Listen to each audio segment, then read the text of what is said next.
the second point on this is if we start doing a Mckenzie method type, and this goes for any method, and I'm using the Mckenzie method because this is what we're talking about in this tutorial, but this goes for any method. What if it doesn't change? What if it doesn't centralize? And what if it makes it worse? Now, again, as I mentioned, this goes for any method.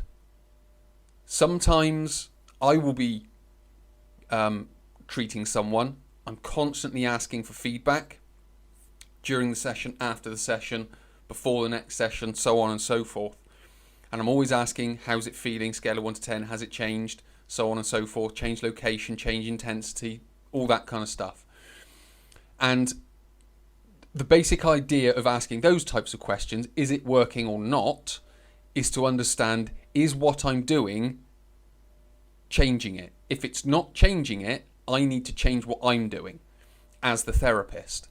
And this again goes back to when I get a lot of people who contact me saying, I've done this, I've done that. Again, not necessarily Mckenzie method, but I've done this, I've done that, but Mckenzie method does come up, but it's not changing, it's making it worse. I go and see another one, they do exactly the same, it doesn't change, sometimes it makes it worse, so on. So that's a sort of a repeating pattern. Well, the first thing is just to stop doing it, because if it's not changing during the session, or at least after it, or a week after it, if it's not starting to change, then we need to start thinking about something else, because there should be some changes if you go about understanding the trigger.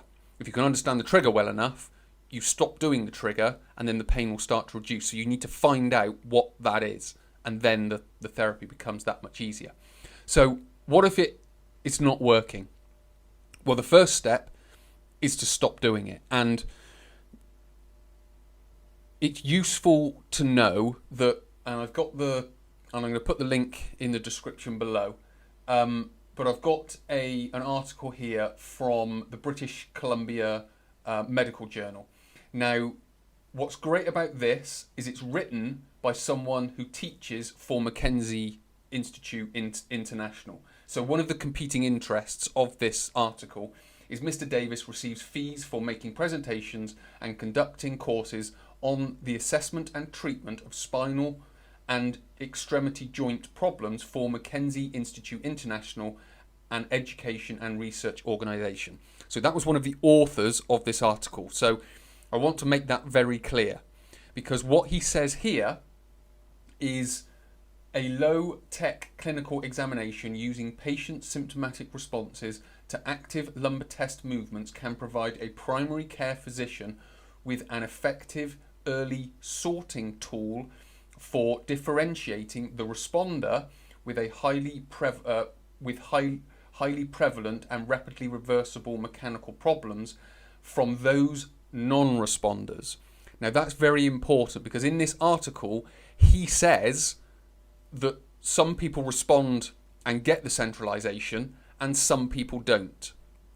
So what we have to understand is there are limits to what Mckenzie method can do, and it may be, if someone isn't responding to it, it is to change the method completely. It may be tweaking the method, that may be fine, but that has to be evaluated, and the individual has to be taken into consideration here, because some individuals who have back problems want the back problem gone. If something isn't working, they may not have the patience to be able to go through that whole process with the therapist. They may have just lost confidence in it, and it's like, this isn't working for me, I need to try something new, but the therapist is insistent that we need to keep going. And the therapist in that scenario just kind of needs to let go of it and just say, that's no problem, go and find another answer, and if you need help from me again in the future, then I'll be here to help. So, and I will say that's how I respond to people, because again, we have to do our best to find the trigger.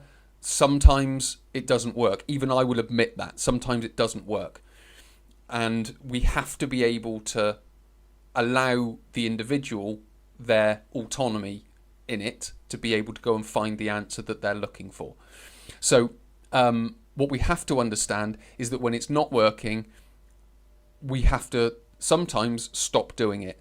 If the patient has the patience and they want to continue working with you, then by all means, tweak it, change it, do whatever needs to happen. That's absolutely fine.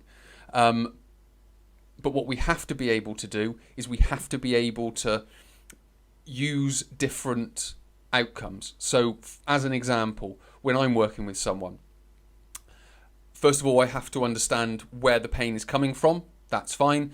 And then sometimes there is more than one way of treating that. So what I'm able to do is, okay, well, first of all, let's start here. Let's try this. Is this working? It might do. Okay, let's carry on. Let's add this in at a later date and this in at a later date. Okay, we identified, let's try this. Okay, that's not working, or that's not having the desired effect. Well, let's take that out, bring something else in. Is that working? That's working. Okay, well, this is what we need to do for you. This is what we need. This is how we need to move it forward. So again, we need to be constantly testing and measuring different outcomes, or different methods, so we can get the desired outcome. So we have to be able to have that adaptability in our toolbox, as he mentions here, because it's a sorting tool.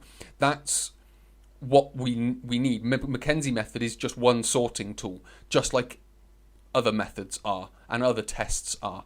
They're one sorting tool. So the more tools we can have, the more we are able to sort out the problem. So for the patients, if it's not working, then the easiest thing to do is stop doing it, because you're just constantly trying to ram home something that isn't working.